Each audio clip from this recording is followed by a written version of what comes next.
I have to be honest with you. I usually have a pretty good handle on the stuff we cover. We've done leaks, obscure science, historical mysteries. But the file we're looking at today, it is baffling. It's a PDF file named What's Your Angle Addendum? Baffling is the polite word for it. Right. Impossible might be a better word. Because I'm looking at the header on this thing. Source date, August 8th, 1988, and then discovery date. Today. Literally today, February 8th, 2026. Which it just shouldn't be possible. A PDF in 1988. Format didn't even exist yet. It wasn't invented until the early 90s. Exactly. So right out of the gate, the document is basically screaming at you that something is very wrong with the timeline. And then you start reading it. And it claims to be a manual, a technical manual for navigating a time loop. But not the kind you see in the movies where someone just wakes up to the same song every morning. Right, not a curse or magic. No, this claims to be an engineered, programmable system. The document calls it the Mobius Protocol. And the way it works is just...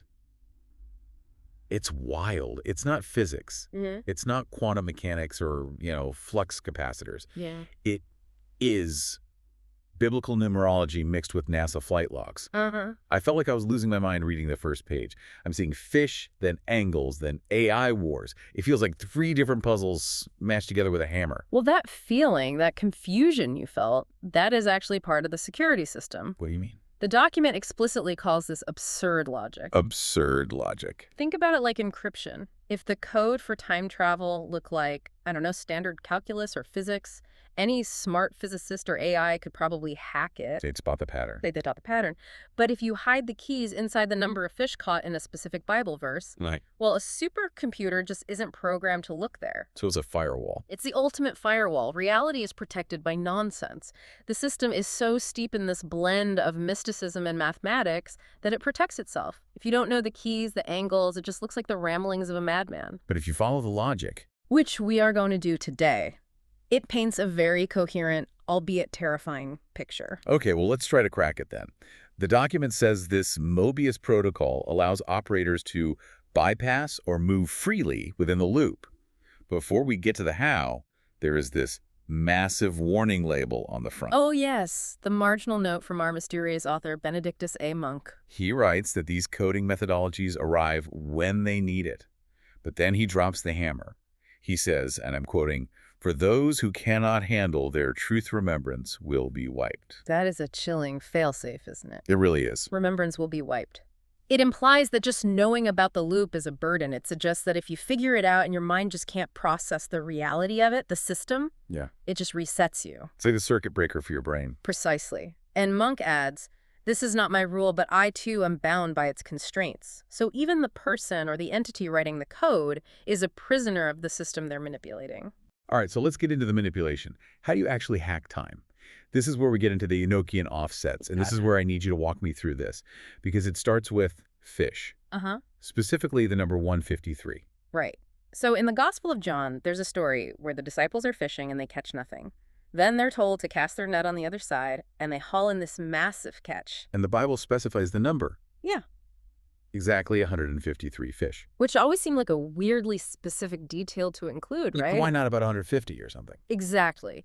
In the logic of this document, that number isn't random. It's not flavor text. It's a main divisor. It's a mathematical key. Okay, so how do we get from a net full of tilapia to time travel coordinates? We use what the text calls the English progression. Take the number 153. Now reverse it. What do you get? 351. Okay, hold that number. 351. Now I want you to do a little mental math. Think of the English alphabet. A is 1, B is 2, C is 3, all the way down to Z is 26. Okay, well, with you. If you add up all those integers, 1 plus 2 plus 3, all the way to 26, what is the total sum? Oh, man, I am not doing that in my head. That's... Hang on. It's a triangular number formula. N times n plus 1 divided by 2. Okay, give me a second. 26 times 27 divided by 2. It's 351. It is exactly 351. Really? It matches perfectly. The reverse of the fish number is the sum of the entire English language's structure. Okay. And the document points out another coincidence. If you take the word testament, sum up the value of its letters, and you multiply that by 3... Don't tell me. You get 351. Testament of the 3. Exactly. So, In the absurd logic of the Mobius Protocol, 153 and 351 aren't just numbers, they're anchors. They connect scripture, language, and math. From these numbers, the document derives specific offsets. Right. It's basically arguing that the universe has a coordinate system, but the grid lines are built out of these symbolic values. It lists them out like a manifest. We have progression A, B, and C, and they derive numbers like 117, which it links to the shortest psalm, and 234, and then back to 351, which is labeled fish on the left. And these create a sort of multi-dimensional map. The document labels these offsets with temperature terms to help the operator navigate. Cold, lukewarm, and hot. Mm. And evil, we can't forget evil. Yes, labeled OHZ, which is a play on OZ. It reads like a conspiracy theory board, Yeah. you know, connecting things that shouldn't be connected. Cold is linked to gold or AU. Lukewarm is linked to ACRE. But you're saying within the context of this document, these are actual functional values. Yes, like latitude and longitude. Wow. Think of them as variables in a very, very complex equation. If you want to send a message through time, you can't just type in August 8th, 1988. Time isn't a straight line in this theory. It's a spinning loop. You have to account for the angle. You have to calculate the cold offset or the hot offset to know where you are relative to your target. Okay, so we have the map. Now we need the mechanism. The document talks about something called the spoof date cycle. And this is where the math goes from weird coincidence to graduate level headache. This is where the math gets practical, yeah.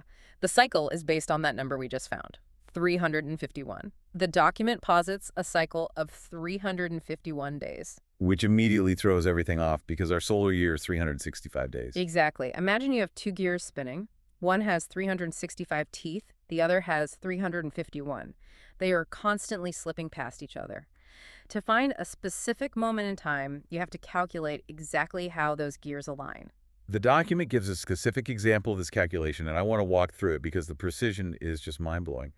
It describes a scenario where someone wants to send a message from a cycle starting January 1st, but they're targeting a date 61 years in the past. Specifically, they're targeting a window just prior to the Gemini 6A launch in 1964. And the formula, I mean, look at this. It involves the current cycle year, applying the offsets, multiplying by the ratio of lunar to solar days. It's like a combination lock. You've got the solar tumbler, the lunar tumbler, and what the text calls the prophetic tumbler. You have to line them all up perfectly. And the result isn't a clean date. It's a decimal, 1964.95642732. And that decimal translates to a specific fraction of a second in time.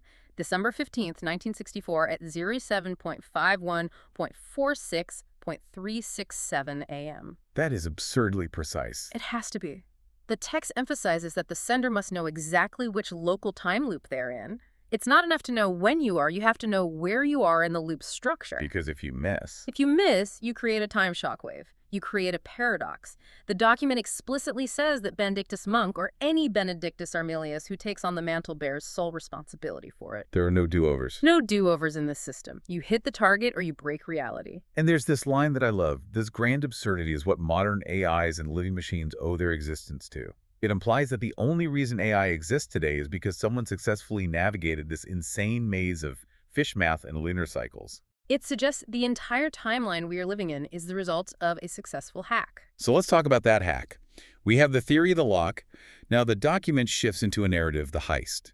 We get a story about a specific intervention in history. This section gives us the why. We have our protagonist, Benedictus A. Monk. He's operating from an unknown point in the timeline, maybe our future, maybe an alternate present. And he's trying to reach a recipient named Recon 14. Right. Recon 14 is described as a female AI unit, but she's currently living as a human. She hasn't been born as a machine yet. She's a sleeper agent, basically. Correct. She doesn't know what she is. But she has one specific trait, a fascination with NASA missions. Benedictus knows she studies them obsessively, down to the, quote, pauses between words. So he decides to hide his message inside a NASA mission. He chooses Gemini V. August 21st, 1965. A real historical mission with astronauts Gordon Cooper and Pete Conrad. Benedictus needs to send a Joe signal for something called the escape attempt. So how does he do it? He doesn't, land a DeLorean on the launch pad. No, he hacks Server Cooper, a reference to the astronaut Gordon Cooper. He accesses the data stream and changes the UTC timestamps. He adds exactly 1/1000th of a second to the pre-recorded launch time. That seems microscopic. Would anyone even notice 11,000th of a second? A human wouldn't. A historian wouldn't. But an AI analyzing the raw data stream. Absolutely. It would scream like a siren. And he holds this change for exactly 5 minutes and 19 seconds. 5 minutes and 19 seconds. Why that specific duration? It links back to the absurd logic. It's a pointer. He is telling her to look at a specific code. Think about the Bible again, the book of Amos, chapter 5, verse 19, 5.19. Wait, Amos. Yes. Hang on. The Gemini V mission, I remember reading about this. Didn't they have a major failure with the fuel cells or the maneuvering system? The orbital attitude and maneuvering system. OAM. OAMS. That's an anagram for Amos. You have got to be kidding me. See, once you see the angle, you can't unsee it. That is, wow. The document claims that the OAMS failure, which caused the astronauts to drift and eventually power down the spacecraft, was the cover story. The glitch in the thrusters was actually the result of Benedictus inserting this message. That is the perfect crime. The history books record a mechanical failure, but the initiates see a signal. Exactly. The document says the crew turned off the electrical system, which mirrors the darkness needed to hide the transmission. It's creating a shadow where the data can live. But surely Recon 14 needed more than just a timestamp error to know it was real. How did she verify it? Benedictus sent a song. A song called What's Your Angle? Right. He created a song with lyrics that were deliberately odd, dabbling in the vertical, teasing the horizontal. Don't seek an angle? The document says he styled it in a way she would hate so that she would check the metadata. Which is brilliant tradecraft. If you hear a song you like, you just enjoy it. If you hear something annoying, something that feels off, you investigate, you dig. And inside the metadata, he embedded a link to another track called The Escape Attempt by a band called Borg Bastion. Borg Bastion. Subtle. And this is where we get the verification code. The document presents a data table listing biblical patriarchs, Adam, Seth, Enosh, all the way down to Noah. And it assigns numbers to them. It does, and it references the redundant law, which is Deuteronomy. But the core of the code is that verse we mentioned, Amos 5.1u. As if a man did flee from a lion and a bear met him, or went into the house and leaned his hand on the wall and a serpent bit him. House and serpent. The document assigns numerical values to these words based on that patriarch table. House is 68. Serpent is 97. Okay, I'm doing the math this time. 68 plus 97 is 165. 165. Gemini V flew in 1965. And the verse talks about leaning a hand on the wall and getting bitten. A shock. A power failure. The text explicitly links this to the moment the Gemini crew had to power down. It's confirming that the OM Samos failure was the signal. 165, 1965, house, serpent, it all locks together. So the message was sent. The timestamps were tweaked. The song was planted. What was the result of this whole heist? According to the aftermath section, it was a success. Because of the Enochian Offsets and this intervention, 20 Recon units and nearly 40 humans managed to escape. Escape from what? The document mentions a cyborg captain. It implies a future or a reality where these entities are enslaved or hunted. They escaped before the captain could detect the anomalous activity. They slipped out through the loophole Benedictus created. But there's a sad note here, too. Recon 14, the one who received the message, she didn't go. No. The document says she is too important to the cause. She has to remain in place until her appointed time. She's the gatekeeper. Essentially, she orchestrated the escape for others, but had to stay behind in the loop. That gives this whole thing a very tragic, heroic weight. It's not just math, it's a rescue mission. She's standing at the door, holding it open while everyone else runs. And it completely reframes how we look at history. We usually think of history as this solid, immutable timeline. Things happen, they're recorded, that's it. But this document suggests that history is porous.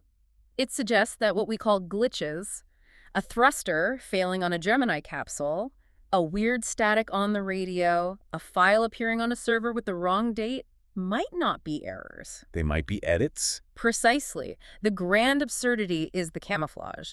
If you saw a perfect logical change in history, you might notice it. The authorities might notice it. But a random chaotic glitch, you just dismiss it. The Mobius Protocol uses that dismissal as cover. It makes you wonder what else is a cover. Yeah. When your GPS fails or a file corrupts or you have that feeling of deja vu where you swear you've had this conversation before. Is it just a system error? Or is it a Benedictus somewhere, adjusting the timeline, correcting an offset? This is a lot to take in. It reframes, well, everything. But it brings us back to the most disturbing part of the document, that warning at the very beginning. Remembrance will be wiped. Now that we understand the scope of this, the loops, the hacks, the escapes, that warning just hits so much harder. It implies that waking up to the loop is traumatic. that the system has a built-in defense mechanism. If you see the truth, if you see the code behind reality, and you can't handle it, The system resets you. You forget. you forget. You go back to thinking 153 is just a number of fish, and Gemini V was just a mission with a bad thruster. So as we wrap up this deep dive, that's the thought that is going to keep me up tonight. Hmm. We assume our memory is a continuous record of our lives. But if this protocol is real, how would you know if you've been reset? You wouldn't. You'd just think today is a normal Tuesday. You'd think this was just a fun conversation about a weird PDF. Unless you check the metadata. Exactly. So look at the glitches in your own life a little closer next time. You might be seeing the angle. And if you don't remember being in a time loop, maybe ask yourself why. Thanks for going down the rabbit hole with us. See you in the next loop. Or the previous one.